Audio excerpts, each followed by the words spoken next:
ఆంధ్రప్రదేశ్ రాజకీయాల్లో ప్రతిపక్ష పాత్రపై కొత్త చర్చ మొదలైంది. 2024 ఎన్నికల తర్వాత అధికారాన్ని కోల్పోయిన వైసీపీ ఇప్పటి వరకు ప్రజా సమస్యలపై ఎక్కువగా ఒంటరిగానే ఉద్యమాలు నిర్వహించింది. అయితే మారుతున్న రాజకీయ పరిస్థితులు, అధికార కూటమి బలమైన సమీకరణాలు, ప్రతిపక్ష రాజకీయాల అవసరాలు వంటి అంశాల నేపథ్యంలో వైసీపీ తన వ్యూహాన్ని మార్చుకునే దిశగా ఆలోచిస్తుందా అనే ప్రశ్న ఇప్పుడు రాజకీయ వర్గాల్లో చర్చనీయాంశంగా మారింది. ముఖ్యంగా ప్రజా సమస్యలపై ప్రభుత్వాన్ని ఇరుకున పెట్టే విషయంలో ఇతర ప్రతిపక్ష పార్టీలతో అంశాల వారీగా కలిసి పనిచేసే అవకాశాలపై వైసీపీ నాయకత్వం దృష్టి సారించినట్లు ప్రచారం జరుగుతుంది. దీంట్లో భాగంగానే కమ్యూనిస్టులను కలుపుకుపోయే యోచనలో వైసీపీ అధినేత జగన్ ఉన్నట్లు తెలుస్తోంది.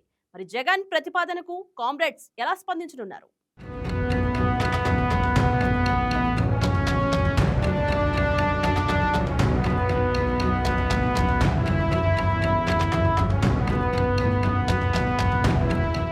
ఆంధ్రప్రదేశ్ రాజకీయాల్లో ఇన్నాళ్లు ఒంటరిగా పోరాటాలు సాగించిన వైసీపీ ఇప్పుడు తన వ్యూహాన్ని మార్చుకునే దిశగా అడుగులు వేస్తున్నా అన్న చర్చ ఏపీ రాజకీయ వర్గాల్లో జోరందుకుంది.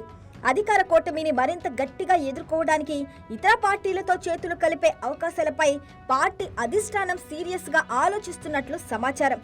నియోజకవర్గ స్థాయి నుంచి రాష్ట్ర స్థాయి వరకు అంది వచ్చే అన్ని శక్తులను కలుపుకొని ముందుకు సాగాలని పార్టీ నిర్ణయించుకున్నట్లు తెలుస్తుంది. అసెంబ్లీలో సాంకేతికంగా ప్రధాన ప్రతిపక్ష హోదా విషయం ఎలా ఉన్నప్పటికీ రాష్ట్రంలో తామే ఏకైక ప్రత్యామ్నాయం అన్న వైఖరినే ఇప్పటి వరకు వైసీపీ అనుసరిస్తూ వచ్చింది. ఇందులో భాగంగానే రాష్ట్ర వ్యాప్తంగా వివిధ సమస్యలపై ప్రతి ఉద్యమాన్ని పార్టీ సొంత జెండా కిందే నిర్వహించింది. ఆ ఉద్యమాల విజయ అవకాశాల మాట ఎలా ఉన్నా రాజకీయ ఒంటరి అన్న ముద్ర మాత్రం పార్టీని వెంటాడుతూనే వచ్చింది. గతంలో కాంగ్రెస్ తో విభేదించి బయటకు వచ్చిన వైసీపీ అధినేత జగన్ ఇప్పటికీ దూరాన్నే పాటిస్తున్నారు. వామపక్ష పార్టీల పట్ల ఎలాంటి వ్యతిరేకత లేకపోయినా ఇప్పటి వరకు వాటితో కలిసి పనిచేసిన దాఖలాలు లేవు. 2024లో అధికారం కోల్పోయిన తర్వాత పార్టీని తిరిగి పట్టాలెక్కించే ప్రయత్నాల్లో సైతం వైసీపీ ఒంటరి పోరుకే పరిమితమైంది.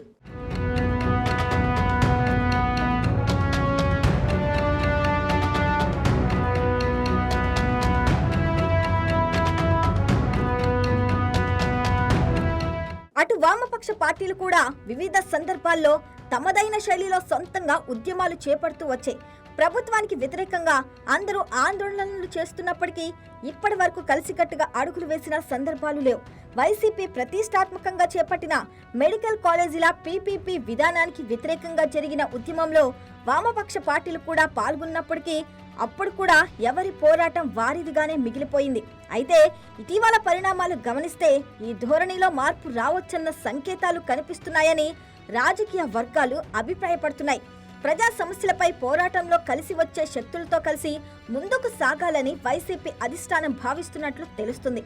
అలా చేస్తేనే అధికార కూటమిని మరింత గట్టిగా ఇరకాటంలో పెట్టవచ్చన్న అంచనాకు పార్టీ పెద్దలు వచ్చినట్లు సమాచారం. ముఖ్యంగా సర్ వివాదం, రైతుల సమస్యలు, విద్యుత్ ఛార్జీలు, నిరుద్యోగం, సంక్షేమ పథకాల అమలు వంటి కీలక అంశాలపై ప్రభుత్వంపై ఒత్తిడి పెంచేందుకు సోలో ఉద్యమం కంటే విస్తృత ప్రతిపక్ష సమన్వయమే మెరుగైన ఫలితాలనిస్తుందన్న నిర్ణయానికి పార్టీ చేరుకున్నట్లు తెలుస్తుంది. ఎన్నికల రాజకీయాలు వేరు, ప్రజా ఉద్యమాలు వేరు అన్న ఫార్ములాతో అంశాల వారీగా సమన్వయం సాధించే దిశగా ప్రయత్నాలు మొదలైనట్లు సమాచారం.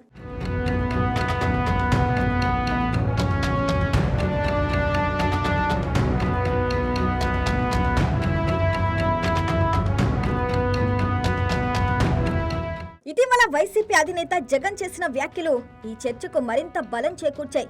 ఇక మీదట నియోజకవర్గ స్థాయి నుంచి రాష్ట్ర స్థాయి వరకు కూటమి ప్రభుత్వ వైఫల్యాలపై పోరాటాల వేగం మరింత పెరుగుతుందని ఆయన కామెంట్ చేశారు. తమ ఉద్యమ కార్యాచరణలో చేరాలనుకునే ప్రతి ఒక్కరిని ఆహ్వానిస్తామని ఆయన చేసిన వ్యాఖ్యలు హాట్ టాపిక్ గా మారాయి. దీంతో పాటు రాష్ట్ర రాజకీయాల్లో తాము ఒంటరి కాదన్న సందేశాన్ని ప్రజలకు అందించే ప్రయత్నం కూడా ఇందులో దాగి ఉందని విశ్లేషకులు భావిస్తున్నారు. మావోయిస్టు అనుకూల భావాజలం అనే అభియోగాలు ఎదుర్కొంటున్న క్రమంలో గట్టి రాజకీయ పోరాటానికి సిద్ధమవుతున్న వైసీపీ తమకు ఇతర పార్టీల మద్దతు కూడా ఉందని ప్రజలకు తెలియజేసే ఉద్దేశంతోనే జగన్ ఆ వ్యాఖ్యలు చేసి ఉండవచ్చని రాజకీయ పరిశీలకులు అంచనా వేస్తున్నారు. ప్రస్తుతం రాష్ట్రంలో టీడీపీ, జనసేన, బీజేపీ ఒక కూటమిగా అధికారంలో ఉన్నాయి. రాబోయే ఎన్నికల్లో కూడా ఇదే కూటమిగా బరిలోకి దిగుతున్నట్లు ఆ పార్టీల నేతలు చెబుతున్నారు. మరో 15-20 ఏళ్ల పాటు ఇదే కూటమి కొనసాగుతుందని కూడా పలు సందర్భాల్లో కూటమి నేతలు ధీమా వ్యక్తం చేస్తున్నారు.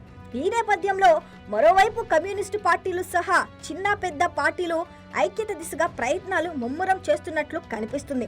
జగన్ మంచివాడే గాని విధానాలు మార్చుకోవాలంటూ సిపిఐ సీనియర్ నేత నారాయణ ఇటీవల చేసిన వ్యాఖ్యలు మిత్రత్వం కోసం చేతులు చాపుతున్న సంకేతంగా కొందరు అభివర్ణిస్తున్నారు.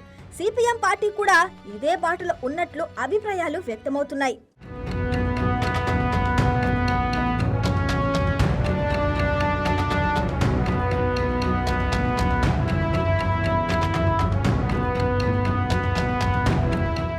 ఈ పరిణామాల నేపథ్యంలో వైసీపీ భవిష్యత్తులో ఎవరెవరితో జత కడుతుందన్నది ఆసక్తికరంగా మారింది. కేవలం ప్రభుత్వ వ్యతిరేక పోరాటాల వరకే ఈ స్నేహం పరిమితమవుతుందా, లేక ఎన్నికల్లో కూడా ఈ సమన్వయం కొనసాగుతుందా అన్న చర్చలు ఏపీ రాజకీయ వర్గాల్లో ఇప్పటికే మొదలయ్యాయి.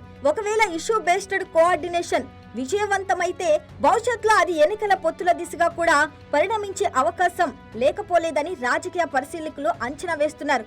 మొత్తంగా చూస్తే రాజకీయ ఒంటరితనం అనే ముద్రను చెరిపేసుకునేందుకు వైసీపీ కొత్త వ్యూహాలు అన్వేషిస్తున్నట్లు స్పష్టమవుతుంది. ప్రజా సమస్యలపై సమిష్టి పోరాటం ద్వారా అధికార కూటమిని ఇరకాటంలో పెట్టాలన్న ఆలోచనతో ముందుకు సాగుతున్న వైసీపీ వామపక్షాలతో సహా ఇతర శక్తులను కలుపుకొని పోయేందుకు సిద్ధపడుతున్నట్లు కనిపిస్తుంది. అయితే ఈ ప్రయత్నాలు ఎంతవరకు ఫలిస్తాయో, భవిష్యత్తులో ఈ సమన్వయం ఎన్నికల పొత్తుల స్థాయికి చేరుతుందో లేదో అన్నది కాలమే నిర్ణయించింది. ఏదేమైనా ఏపీ రాజకీయాల్లో ఇది కొత్త అధ్యయనానికి నాంది కావచ్చన్న అభిప్రాయాలు రాజకీయ వర్గాల్లో బలంగా వినిపిస్తున్నాయి.